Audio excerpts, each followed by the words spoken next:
दिवाळीचा फराळ म्हटलं की सगळ्यात आधी आठवते ती काटेदार खमंग खुसखुशीत चकली.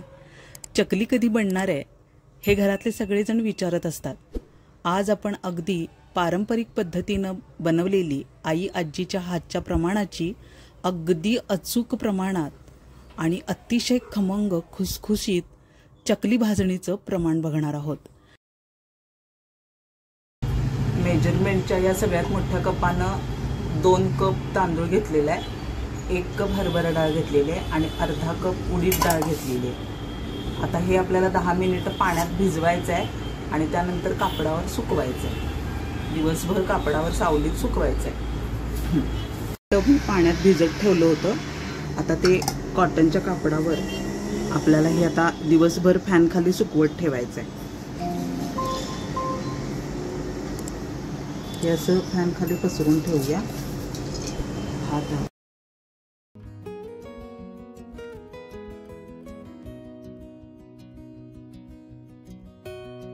नमस्कार, रेसिपी सफर चॅनलवर पुन्हा एकदा सगळ्यांचं खूप खूप स्वागत. आज आपण बघणार आहोत भाजणीच्या चकलीची भाजणी. तर त्यासाठी आपण तांदूळ धुवून सुकवत ठेवलेले इथपर्यंतची रेसिपी बघितली. तर दिवसभर सुकवत ठेवल्यानंतर हे तांदूळ बघू शकताय तुम्ही, असे कोरडे करून घ्यायचे आहेत. असे खळखळ वाजले पाहिजे. आणि डाळ सुद्धा दाखवते.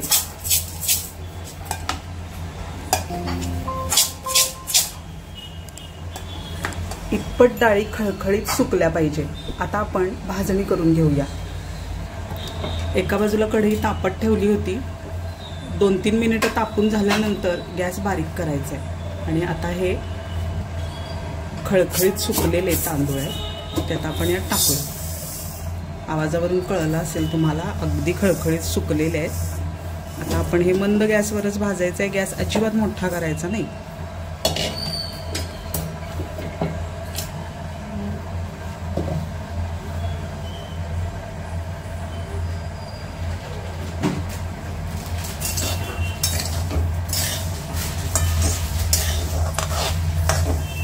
सुरुवातीला तांदूळ जड लागतात हाताला, ते भाजत आले की हलके लागतात बरोबर आणि त्यातला फरक कळून येतो आपल्याला.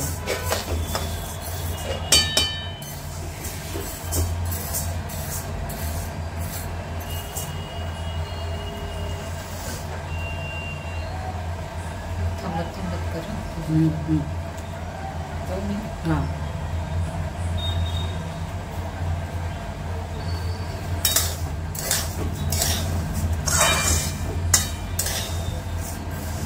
कढई खूप पसरट मोठी घ्या, म्हणजे तांदूळ व्यवस्थित हलके भाजले जातात. शिवाय कलरही बदलत नाही, व्यवस्थित भाजले जातात. हे असे 1 मिनिट पसरून ठेवायचे आणि व्यवस्थित भाजून घ्यायचे. साधारण 5-7 मिनिटं लागतील. आता बघा, तांदळातलं मॉइश्चर पूर्ण निघून गेले. तांदूळ आपण खळखळीत सुकवून घेतलेच होते. आता तुम्हाला कळत असेल, आवाज बघा, खळखळ आवाज येतोय तांदळाचा. आणि कळला असेल तुम्हाला आता. आता हा असा आवाज येईपर्यंत आपल्याला तांदूळ भाजून घ्यायचे आहेत. रंग बदललेला नाही आहे, पण तांदूळ अतिशय छान भाजले गेलेले आहेत, खमंग. आता हे आपण काढून घेऊया. गॅस अगदी बारीक ठेवला होता मी, अजिबात गॅस मोठा केलेला नाही आहे. मंद गॅसवर मला साधारण 5 ते 7 मिनिटं लागलेत अर्धा किलो तांदळासाठी. हे मधून मधून असं पसरत ठेवायचं आणि असं हलवत राहायचं, त्यामुळं अगदी छान भाजला जातो. आता आवाज आला असेल तुम्हाला, खळखळ. काढूया आता आपण. आता या पातेल्यात काढून घेणार आहोत तांदूळ. आता आपण हरभरा डाळ टाकूया.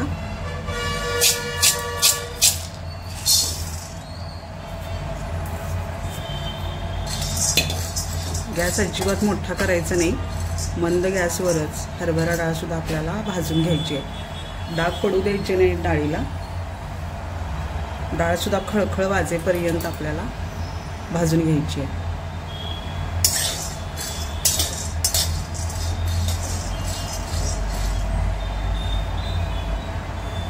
थोडा उशीर लागतो भाजणी बनवायला, पण भाजणी काळजीपूर्वक करावी लागते, त्याशिवाय आपल्याला हवी तशी खुसखुशीत होत नाही चकली.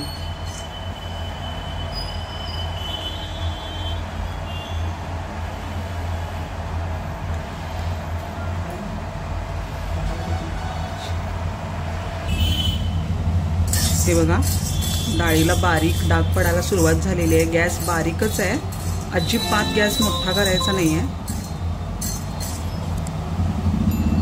अगदी गुलाबी सर डाळ भाजली आहे, पण करपलेली नाही आहे कुठंही. ही अशी डाळ आपल्याला हवी आहे. आता सांगते तुम्हाला डाळ खणखण वाजते कशी बघा.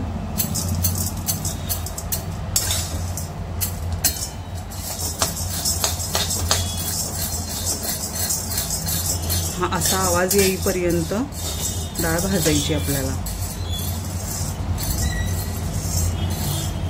आता मी तुम्हाला दाखवते कशी भाजली आहे ती जवळून.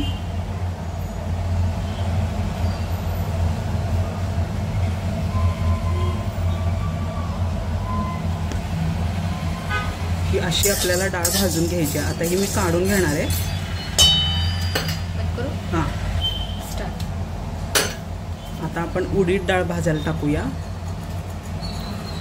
ही बघा अशी छान सुकवून घेतली आहे. आता ही भाजूया.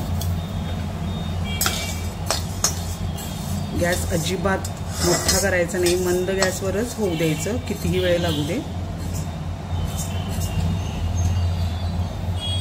आणि सगळ्यात महत्त्वाची टीप आहे, कढई मोठी पसरटच घ्यायला हवी, जाड बुडाची असायला पाहिजे. त्यामुळं डाळी तांदूळ अजिबात करपत नाही, अगदी व्यवस्थित एकसारखं भाजलं जातं. आता थोडंसं जड लागते उलथणं. आता नंतर कळेल तुम्हाला भाजल्यानंतर ह्याचा सुद्धा आवाज. मंद गॅसवर होऊ द्यायच्या आहेत डाळी. आता उडीद डाळ सुद्धा भाजली आहे. गॅस बंद केलाय मी आणि गरम कढईतच हे थोडा वेळ असं पसरून ठेवणार आहे. आता ही सुद्धा डाळ खळखळ म्हणून वाजते. बघताय तुम्ही, खमंग सुगंध येतो ह्या डाळीचा, खूपच सुंदर.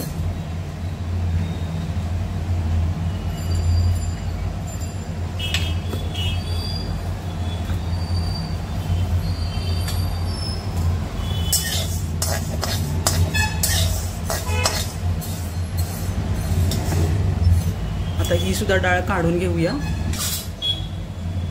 आता थोड्या वेळासाठी गॅस बंद केला होता, पुन्हा सुरू केला आहे, पण गॅस मंदच ठेवलेला आहे. आता हे अर्धी पाववाटी धणे टाकूया, कारण अर्धा किलोचंच आपण भाजणी केलेली आहे. किलो असेल तर अर्धी वाटी धणे टाकले तर चालतात. आपले तांदूळ अर्धाच किलो होते. हरभरा डाळ पाव किलो आणि उडीद डाळ त्याच्या अर्धी, 125 ग्रॅम.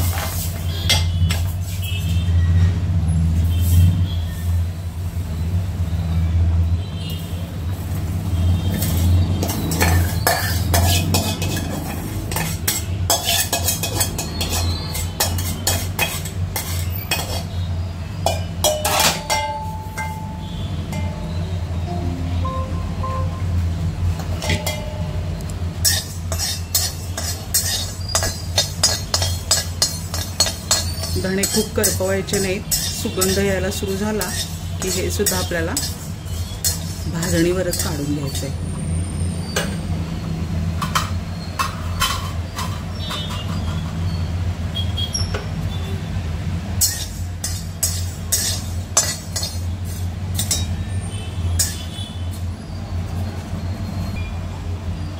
आणि 1 चमचा टाकूया जिरे.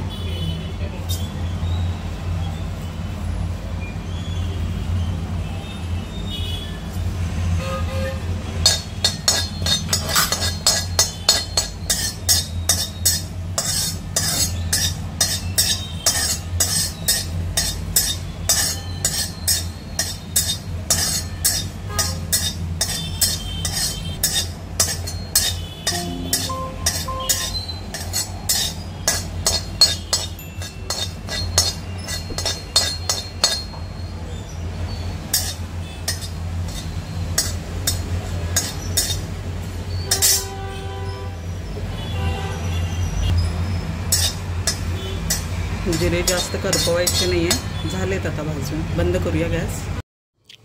भाजणी व्यवस्थित भाजून झालेली आहे. आता पुढच्या भागात या भाजणीपासून बनलेली काटेरी नळीदार चकलीची रेसिपी बघूया. पुन्हा भेटूया पुढच्या रेसिपीसह नवीन भागात. तोपर्यंत निरोप घेऊया. धन्यवाद.